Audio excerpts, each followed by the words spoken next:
conseil ordinaire des ministres s'est tenu ce jeudi au palais Sékou Touré. La rencontre présidée par le chef de l'État a permis d'aborder plusieurs sujets d'intérêt national. Ouverture des travaux de la grande commission mixte de coopération Guinée-Alger. La démarche s'inscrit dans le cadre du renforcement juridique bilatéral et la coopération sectorielle entre les deux pays. L'artiste Kandé Kanté se prépare à présenter son 4e album au public. Il est intitulé Reconnaissance. Notre équipe de reportage a suivi les dernières répétitions avant la dédicace. Mesdames et messieurs, bonsoir et bienvenue dans ce 20h30. Le conseil ordinaire des ministres s'est tenu ce jeudi au palais Sékou Touré sous la présidence du chef de l'État, professeur Alpha Condé. Plusieurs questions d'intérêt public ont été débattues, notamment l'appui au secteur agricole, le développement de l'agro-industrie et le rapatriement des Guinéens retenus en Libye. Le compte-rendu du porte-parole du gouvernement est commenté par Bernard Tonguilou. À l'ouverture du Conseil des ministres de ce jeudi, le chef de l'État interpelle le gouvernement sur des dispositions à prendre pour faire face à certains sujets qui lui tiennent à cœur. Il s'agit notamment de l'appui au secteur agricole, le développement de l'agro-industrie et le rapatriement des Guinéens retenus en Libye. Le chef de l'État a demandé de veiller à ce que les appuis destinés aux agriculteurs, notamment pour la culture du café arabica, aillent effectivement aux paysans en vue d'améliorer leurs conditions de vie. Le président de la République a ensuite insisté que les recettes générées par cette activité servent au financement des projets de développement local. Le chef de l'État a insisté sur la transformation qualitative des filières agricoles avec l'appui des partenaires tels que la Banque africaine de développement, à travers la mise en place de plateformes multiservices pour développer l'agro-industrie. Le président de la République invite le ministre d'État, ministre en charge de la sécurité, en relation avec les départements concernés, à prendre les dispositions urgentes pour le rapatriement de nos compatriotes retenus en Libye. Après la communication du chef de l'État, place à celle des chefs de département ministériels. Le ministre de la Sécurité a fait un compte-rendu relatif aux mesures correctives sur les nouvelles spécifications du passeport électronique guinéen. Un passeport dont la validité sera de 5 ans pour les mineurs et 10 ans pour les adultes, conformément aux normes de l'OACI, Organisation de l'aviation civile internationale. Le ministre de la fonction publique a soumis l'examen du projet de loi portant statut général des autorités administratives indépendantes. Un projet qui vise à harmoniser le mode de fonctionnement de ces structures déjà créées dans le pays. Autre dossier abordé ce jeudi à Sékou Touré, celui des mines. Le ministre des Mines et de la Géologie a fait une communication sur l'avenant 3 à la convention de base entre la République de Guinée et la SMD, Société minière de Dinguiraye. Le ministre a indiqué que lors des travaux de renégociation, les parties ont convenu de prendre en compte les contraintes liées à la mise en œuvre du projet d'extension de la SMD, ainsi que les réalités actuelles du marché de l'or. Sur cette base, les principaux points ayant fait l'objet d'amendements sont les suivants. 1. L'octroi d'une participation de l'État au capital social de la société dans les conditions prévues à l'article 150 du Code minier de 2011. 2. L'emploi de la main-d'œuvre guinéenne. 3. La Convention sur le développement local. 4. La formation et l'assistance technique. 5. L'utilisation des entreprises guinéennes. Et enfin, la restauration des sols et de l'environnement. Au Conseil des ministres de ce jeudi, l'informatisation de la procédure d'achat des billets d'avion est annoncée par le ministre du Budget. L'approche consiste à mettre en place une plateforme permettant à l'État de faciliter et de contrôler l'acquisition des billets d'avion. La mesure vise, entre autres, à éviter la surfacturation des billets d'avion pour les missions d'État et favoriser une concurrence saine entre les agences de voyage. Et ce message de remerciement de Beijing au président en exercice de l'Union africaine, président de la République de Guinée, son Excellence M. Alpha Condé.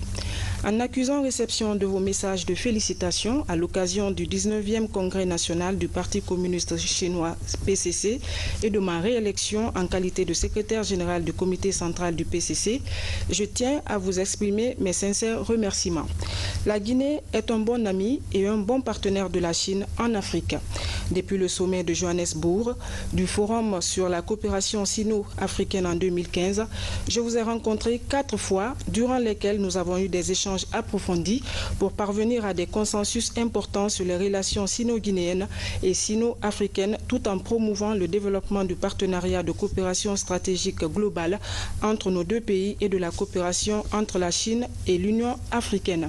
Le 19e Congrès national du PPC propose l'établissement d'un nouveau type de relations internationales basées sur le respect mutuel, l'équité et la justice, ainsi que la coopération et le principe gagnant-gagnant. J'entends œuvrer avec vous pour porter le partenariat de coopération stratégique globale entre nos deux pays à un nouveau palier en vue de contribuer à la construction de la communauté de destin sino-africaine et à la cause des progrès de l'humanité. En vous souhaitant plein succès à votre travail et des bonheurs à votre vie, je vous prie d'agréer, Monsieur le Président, l'assurance de ma très haute considération. Xi Jinping, secrétaire général du Comité central, Parti communiste chinois. Nous revenons sur la visite de terrain du président de la République en début de semaine. Professeur Alpha Condé a fait un tour à Kaloum pour constater de visu les travaux de maintenance des lampadaires solaires. Le chef de l'État s'était par la suite rendu à Djoliba Pêche. La société confectionne actuellement 21 barques motorisées destinées au développement de la pêche artisanale sur le littoral. Reportage Mohamed Lamine Souma, Boubacar Souma, Mandio Sidibé. De l'innovation de la pêche artisanale en Guinée. 21 barques motorisées, toutes neuves, sont prêtes à être mises à l'eau. Une initiative innovante du président Alpha Condé qui vise à créer de l'emploi jeune et alléger le panier de la ménagère. La société Djoliba Pêche abrite le chantier. Pour aider le président dans ses initiatives, vous savez qu'il a dédié son mandat à la jeunesse et aux femmes. Nous avons pensé à améliorer la qualité des pirogues en fabriquant des pirogues en fibre de verre. Donc pour vraiment aider la pêche artisanale à se développer. Nous avons un projet de 1500 pirogues qui s'étend sur 3 ans. Ça va donner l'emploi à plus de 19 000 jeunes. Ça va s'étendre sur tout le long du littoral guinéen, de Conakry, Bofa, en passant par Boké, Kamsara, Dubreka, Ferekaria, partout, tout le long du littoral guinéen. Pour le chef de l'État, cette initiative se situe dans le cadre de la décennie de la femme et des jeunes décrétée par l'Union africaine dont il est le président en exercice. Donc en tant que président en exercice, je donne des exemples. Donc, nous avons décidé de créer des groupements d'intérêt économique dans beaucoup de secteurs. Vous avez vu déjà pour l'entretien des panneaux des lampadaires, 1503. Nous allons aussi aider les jeunes pour la pêche artisanale, parce que vous observez, il y a beaucoup de tricheries. Il y a des étrangers qui achètent des pirogues, qui donnent aux jeunes. Donc, c'est violer les règles de la pêche artisanale. Donc, nous allons doter la plupart, nous allons créer des groupements d'intérêt économique pour permettre aux jeunes d'avoir accès à des bateaux qui leur reviendront après en propriété une fois qu'ils auront fini de rembourser. Donc, et nous allons systématiquement veiller tous les bateaux qui sont en réalité des sous-locations par les étrangers ont le droit de faire la pêche industrielle, mais pas la pêche artisanale. Donc, nous allons faire le recensement de tous les pirogues qui apprennent des gens à l'arrêtement, des enlever et donner ces pirogues aux jeunes. Nous allons faire aussi dans d'autres domaines, dans toutes les sous-préfectures, nous allons créer des groupements d'intérêt économique pour mettre les jeunes au travail. Donc ça sera tout le mois de décembre et janvier. Nous allons montrer quels sont les différents instruments qu'on met à la disposition des jeunes dans le cadre du groupement d'intérêt économique, que ce soit en ville ou dans les sous-préfectures. Dans la même dynamique de création d'emplois jeunes, une opération nettoyage des lampadaires pour l'éclairage public est lancée. Elle couvrira les 305 CRD du pays, les 33 préfectures et les 5 communes de la capitale.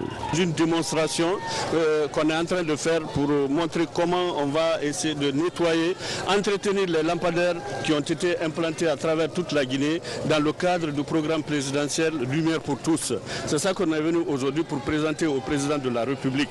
Ces nacelles-là vont permettre à toutes les 33 préfectures, plus les 305 CR, communes rurales, de recruter des jeunes dans le cadre des groupements d'intérêt économique afin de pouvoir créer l'employabilité des jeunes dans les sous-préfectures concernées. Ça fait 40 000 lampadaires.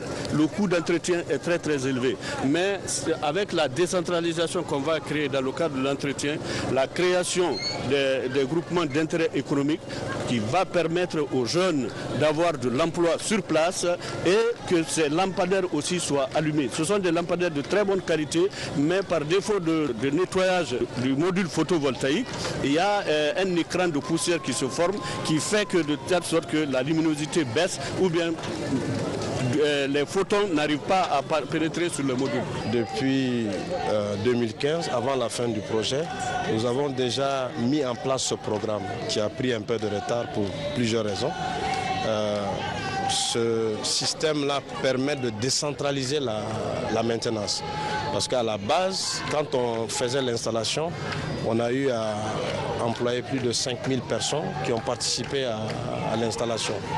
Donc parmi ces 5000 personnes qui sont dans les différentes localités, dans les jours à venir, nous allons faire une sélection avec les différentes autorités et pour pouvoir sélectionner les meilleurs parmi eux, les former pour qu'ils puissent assurer la maintenance dans les localités.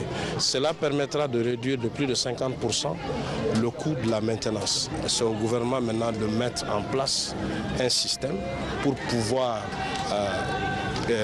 payer les salaires des GIE qui seront sur place et ça permettra d'assurer une efficacité de la maintenance et aussi ces jeunes veilleront sur ça parce que leur vie va maintenant dépendre de ça.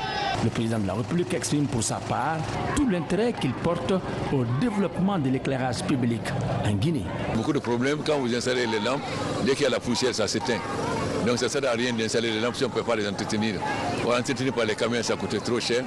Et là, donc chaque sous-préfecture, chaque sous-préfecture aura sa machine, il y aura à peu près 1500 emplois. Donc ça fera l'emploi pour les jeunes. Et ça permet donc d'entretenir tous les panneaux, tous les lampadaires dans toutes les sous-préfectures et les préfectures. Donc il n'y aura plus de panne. Et en même temps, ça donne l'emploi jeune. L'emploi, c'est important que les Guinéens voient ça. Il y aura dans toutes les sous-préfectures et les préfectures pour que dans chaque sous-préfecture et chaque préfecture, il y aura une machine qui va permettre donc aux des jeunes formés là-bas de faire l'entretien des lampadaires.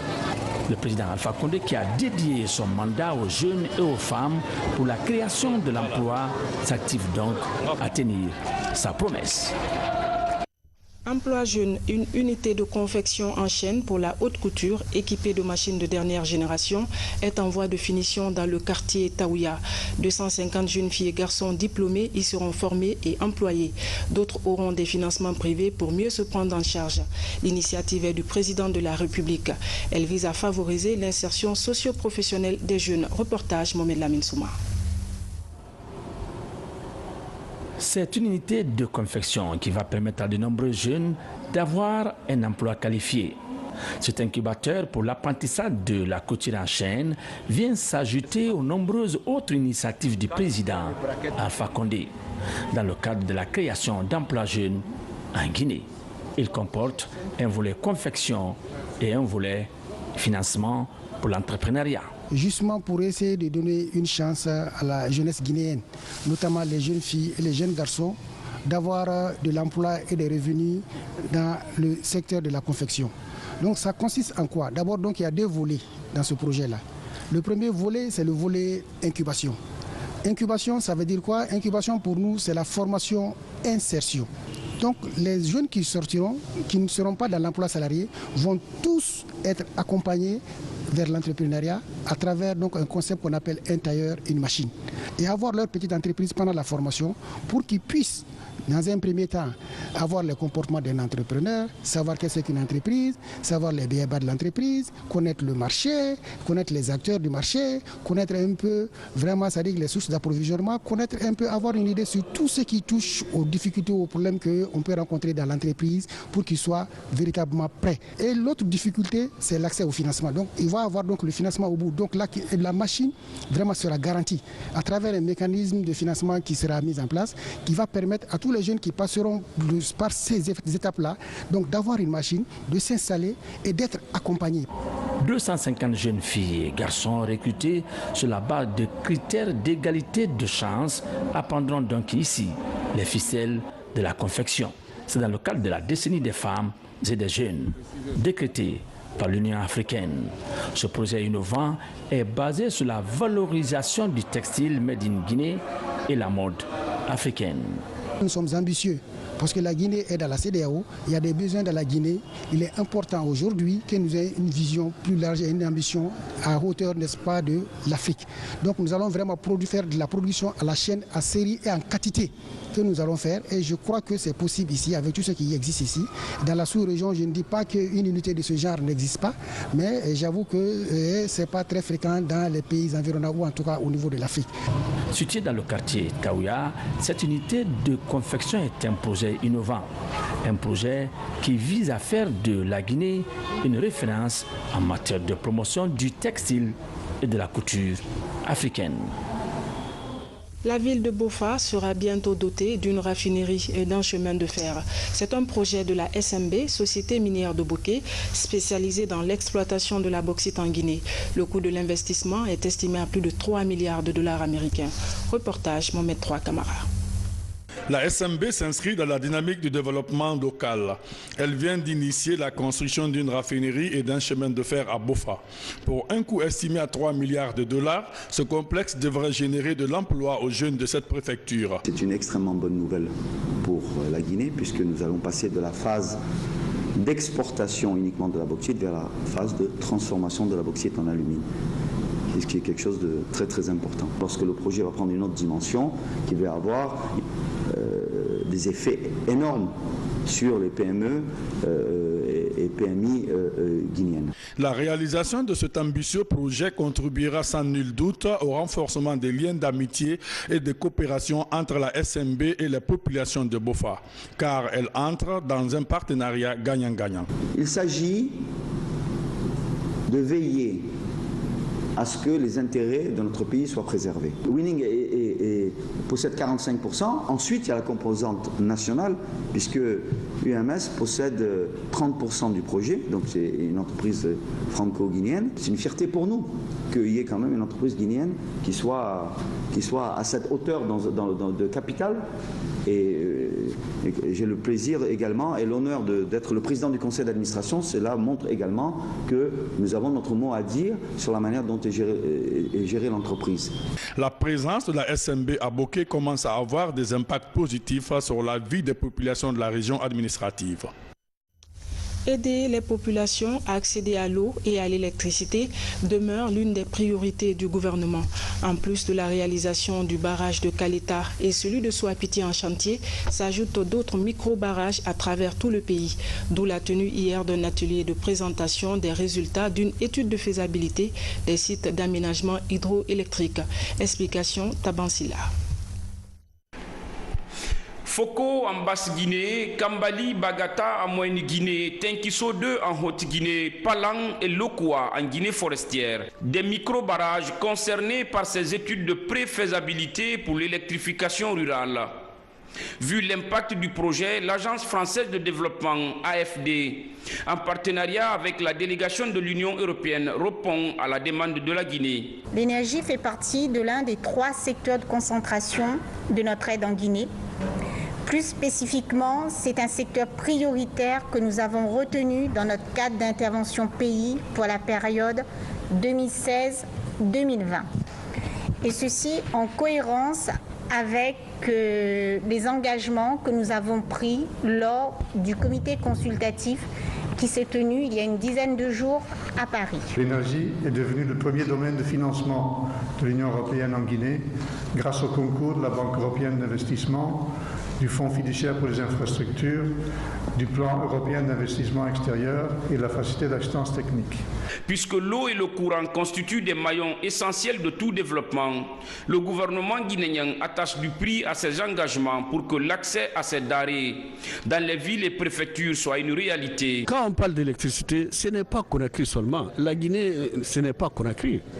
Il y a les autres villes, il y a les populations rurales, c'est pourquoi on parle d'électrification rurale aujourd'hui.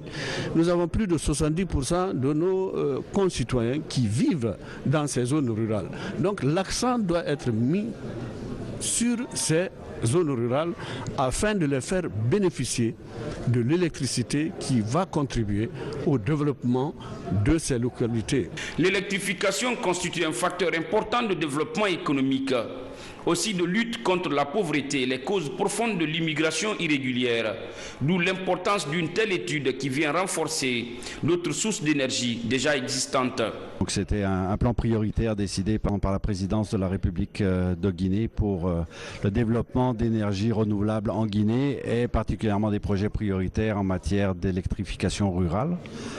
Donc les résultats de cette étude on vise aujourd'hui à la construction de barrages, de centrales, de réseaux moyenne tension, basse tension pour alimenter les populations qui sont aux alentours des sites dans les 4 régions de la Guinée. En Guinée, les ressources hydroélectriques sont estimées à 6 000 MW. L'exploitation de ce potentiel permettra de développer des pans importants de l'économie nationale. Fini le débrayage observé depuis quelques jours dans certains établissements du pays. Le syndicaliste dont l'appel a conduit aux perturbations en milieu scolaire a levé cet après-midi son mot d'ordre de grève d'après les négociations conduites par les religieux. C'est d'ailleurs à la grande mosquée de Conakry que notre reporter Tabansila a recueilli les propos du secrétaire général adjoint du SLEG, Aboubakar Souma, suivi des bénédictions du grand imam. Suivi. Déclaration de suspension de grève.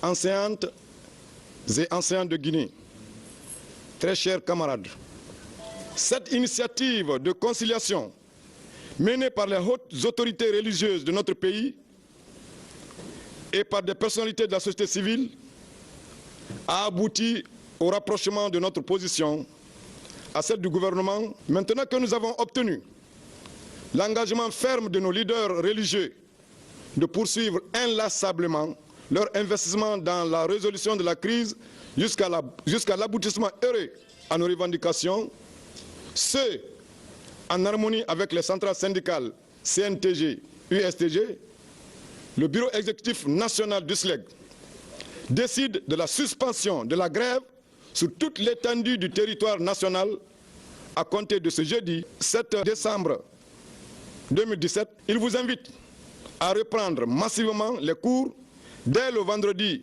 8 décembre 2017. Le bureau exécutif remercie vivement le chef de l'État pour avoir accepté de recevoir les chefs religieux et les sages de la République en vue de trouver une solution pour le dénouement de la crise.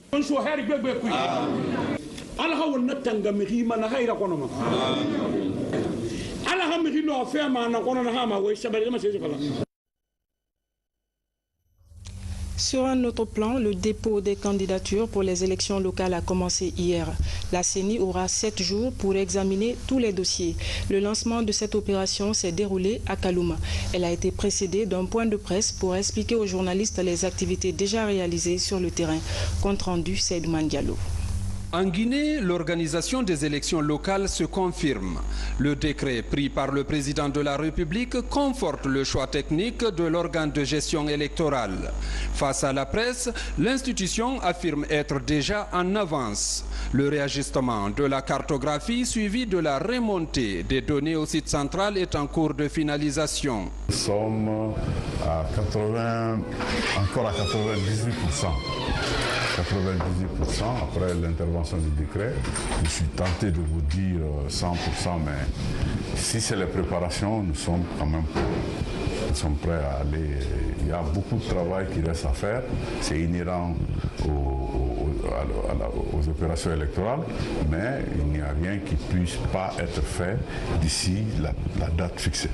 Du côté budget électoral, Amadou Salifou Kébé indique que les décaissements enregistrent une facilité. Un fonds séquestre existe déjà au niveau des finances. Le budget électoral est bouclé. Les allocations qui nous ont été données sont suffisantes pour aller faire le travail qu'on nous demande de faire. L'ensemble des acquisitions sont en cours, l'ensemble des impressions aussi vont être lancées, toutes les listes et les cartes vont être générées et lancées incessamment. Donc cela se fait avec de l'argent et l'argent est à disposition. Et en marge de cette conférence, la CENI a aussi commencé la réception des listes de candidatures. La caution est fixée par liste à 8 millions pour les communes urbaines et 3 millions pour les communes rurales. Le dépôt de liste prendra fin le 20 décembre 2017. La COFIG et le réseau des femmes parlementaires montent au créneau pour dénoncer le viol des filles mineures. 200 femmes sont déployées à travers la commune de Kaloum qui constitue la première étape de cette campagne de sensibilisation. Elles feront du porte-à-porte pour sensibiliser, prévenir et expliquer les conséquences liées à ce phénomène. Dans la foulée, la semaine de lutte contre le viol des filles a été lancée au gouvernorat de la ville de Conakry. Explication détaillée, Safia Tokondé. Elles sont 200 femmes recrutées pour un porte-à-porte inédit. Depuis ce matin, elles investissent les familles dans les 13 quartiers de la presqu'île de Kaloum et les îles de Los. Leur mission est de prévenir le viol des mineurs par la sensibilisation. De plus en plus de jeunes filles sont victimes de ce fléau dans la capitale et à l'intérieur du pays. Les chiffres officiels font peur. Rien que pour les 6 premiers mois de cette année, 123 cas de viol sur mineurs ont été signalés. Pour des coalitions de la société civile, il y a urgence à agir. On veut dire aux hommes qui viennent détruire la vie de nos petites filles qu'on en a marre. Les filles qui sont violées, on n'est pas d'accord. Les mamans ont trop souffert avec ça, avec les enfants. On est sorti pour ça, pour sensibiliser, dire aux mamans, dire aux hommes même d'arrêter ça, qu'on ne veut plus ça. Quiconque le fait, la justice va faire son travail. En engageant cette vaste opération de porte-à-porte, le REFAMP et la COFIG espèrent que les coupables de viol sur mineurs seront condamnés à la rigueur de la loi. La démarche bénéficie d'un écho favorable auprès des autorités locales.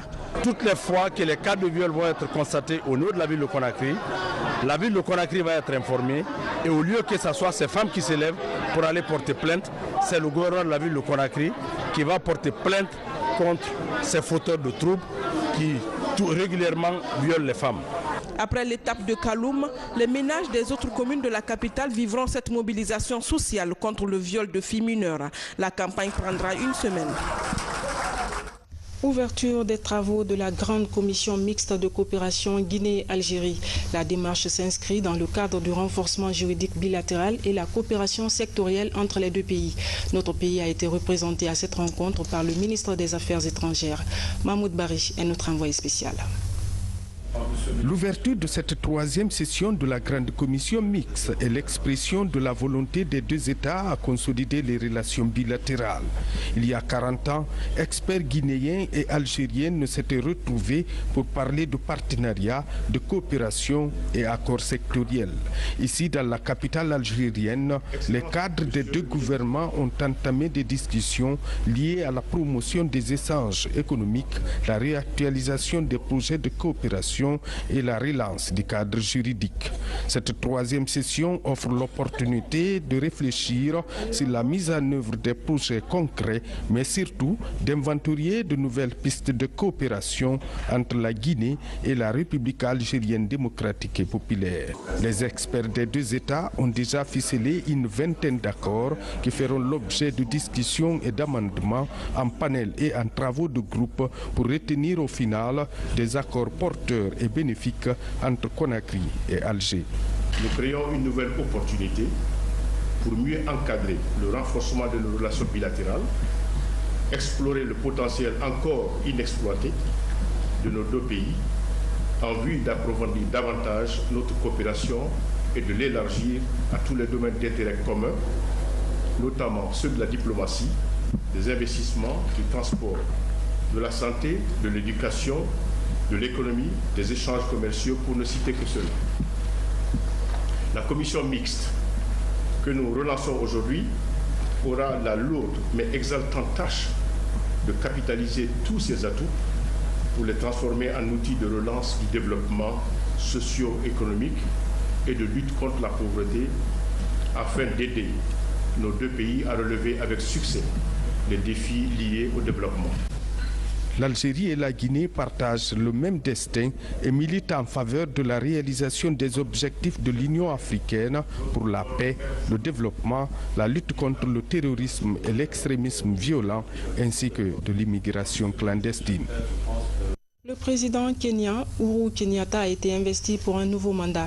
Plusieurs chefs d'État et délégations des pays amis étaient présents à la cérémonie. C'est le Premier ministre Mamadi Youla qui a représenté le président de la République, professeur Alpha Condé, à la rencontre.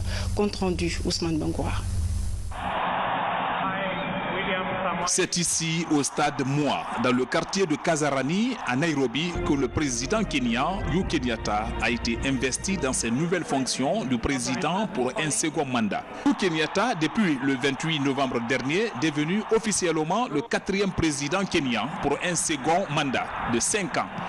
Près de 50 ans après son père, Jomo Kenyatta, premier président du Kenya indépendant. Peu après l'investiture du chef de l'État, le premier ministre guinéen, Mamadi Youla, l'émissaire du chef de l'État guinéen, professeur Alpha Condé, président en exercice de l'Union africaine, a été reçu en audience par le président kenyan, Uhuru Kenyatta. Une occasion pour les deux personnalités d'évoquer la qualité des relations qui lient nos deux pays depuis des lustres. Culture. À 8 ans, elle est initiée à la danse chorégraphique.